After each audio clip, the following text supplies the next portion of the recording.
Hello guys, welcome back to my channel. Today I will recap the movie Plane released in 2023. At the start of the film, a pilot who is late for his trip is seen dashing across the airport. While he struggles to get through security and make it to the aircraft, he receives a call from his daughter, whom he intends to visit in Hawaii after the flight.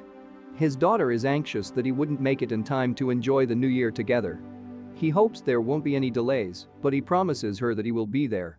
He thankfully makes it to his plane in time, where he finds out from his co-pilot, Del, that the flight officer has not yet reached.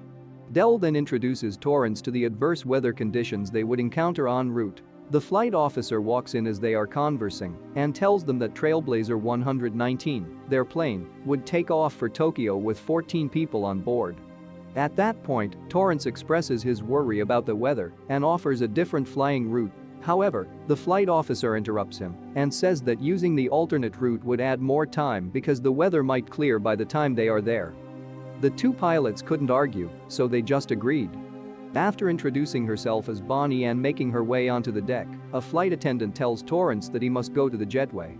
He then proceeds to the jetway where he is met by police officers who are carrying a handcuffed individual.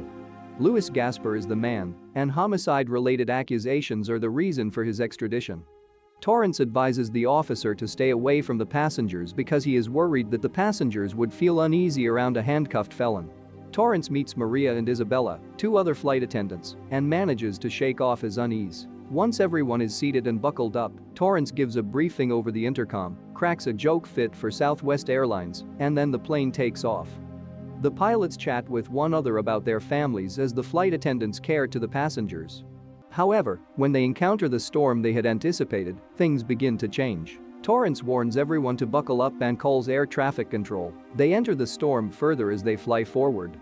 The plane is suddenly struck by a bolt of lightning, which causes the whole thing to shake and the passengers to become terrified.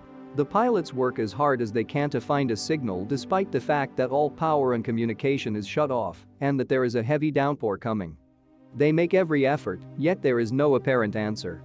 They decide on the spot to land the jet because they are aware that the battery won't last more than a few minutes.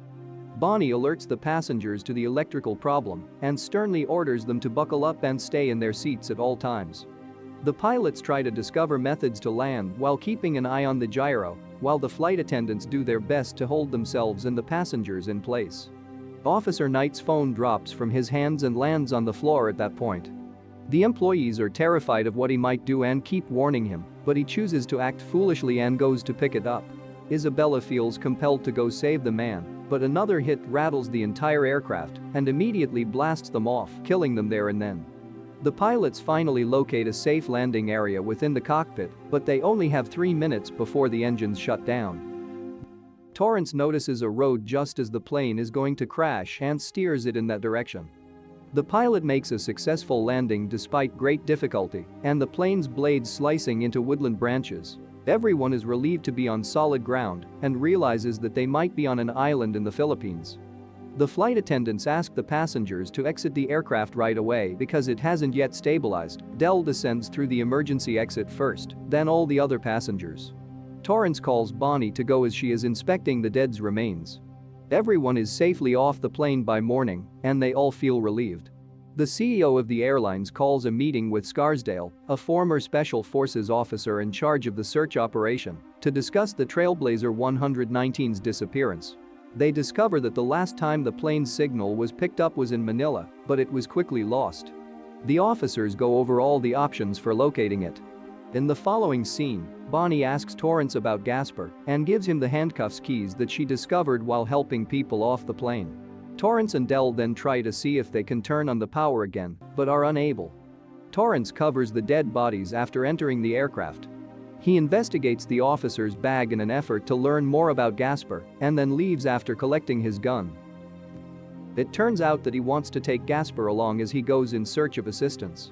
Torrance explains his strategy to the passengers and releases Gaspar from his handcuffs. The two then left to seek assistance.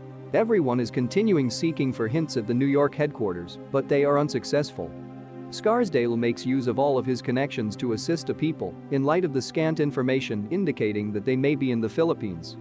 The rescue mission is finally given to the mercenary Black Ops. Torrance pursues Gasper deep into the wilderness and quizzes him about his motivations after discovering a pocket knife among his things. But a mysterious Gasper refuses to provide him with any details. Next, Junmer, the leader of the anti-militia, is introduced. One of the villagers alerts him to the plane's landing. He also informs him that it fell close to several mines. Junmer draws the conclusion that the army is unlikely because his spies did not provide him with any such information.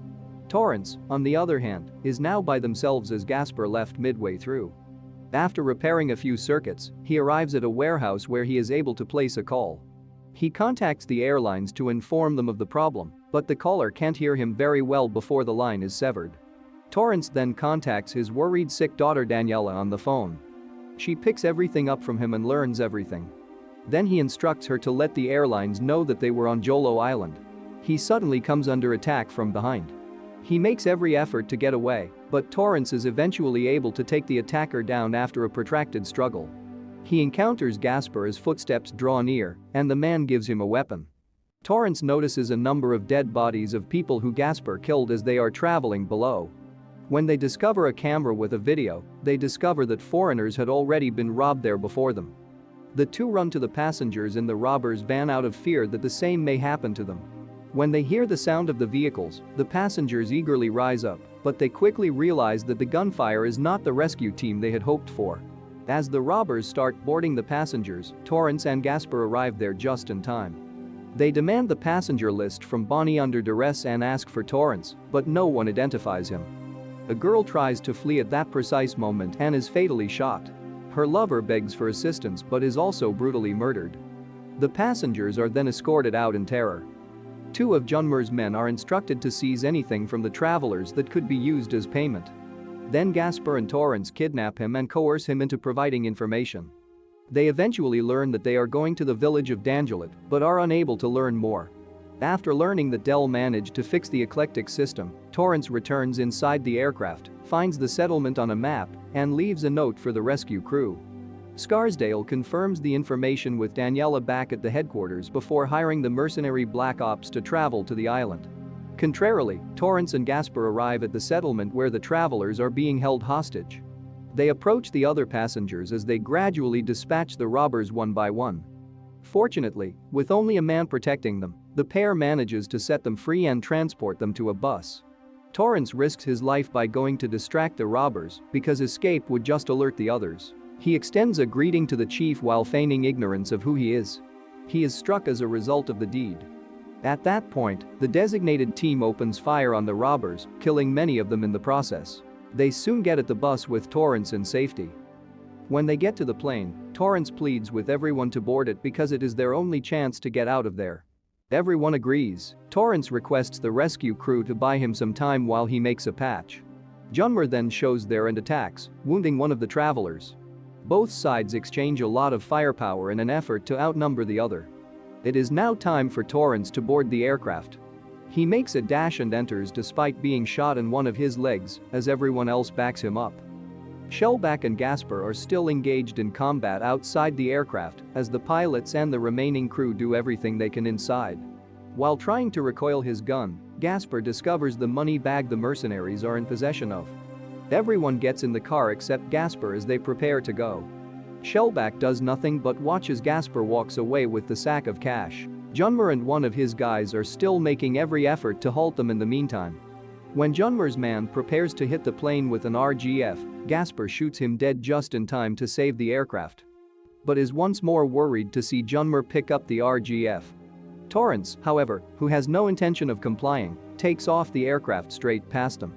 They locate an airfield that is just about reachable with the plane's remaining capacity, with the aid of the air traffic that is ultimately connected by the rescue crew. Torrance safely lands the aircraft, this time in an area free of assailants. The cheers of the passengers greet him. Everyone exits the aircraft at the end. Torrance enters the frame as a hero who has helped countless people.